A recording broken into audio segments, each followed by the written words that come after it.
مساء الخير. صار وقت العشاء وحايرين ما تعرفون شنو تسوون.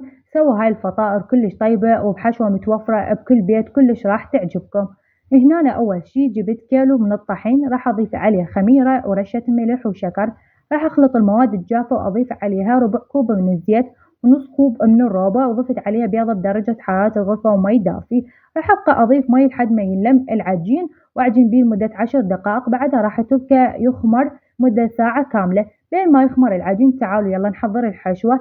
هنا أنا أول شي ضفت زيت، راح أنزل بصل مفروم وثوم مهروس أحمسه شوية. بعدها راح أنزل مكعبات من صدور الدجاج وأحمس وأضيف عليه مكعبات من البتيتة المسلوقة وعلبة من البازاليا، تقدرون ما تضيفوها حسب ما تحبون.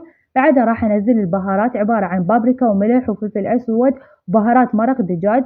أحمس بيه وأطفيه. بعد ما طفيته ضفت عليه هذا الجبن، تقدرون تضيفون أي جبن تحبون. وهنا أنا عندي بعد ساعة كاملة اختمر العجين، راح أنزله وأرش شوية طحين بالقاعدة وأنزل العجين وأبدأ أقطعه. أول شي هنا أنا سويته بالنص وراح أقطعه قطع متساوية وأكوره بهالطريقة مثل ما تشوفون. بعد ما أكور وأكمل العجين راح أغطيه بشي منشف حتى لا ينشف الوجه. بعد ما ارتاح راح أفرده وحشيه حشوة، يعني تكون حشوة لازم زينة.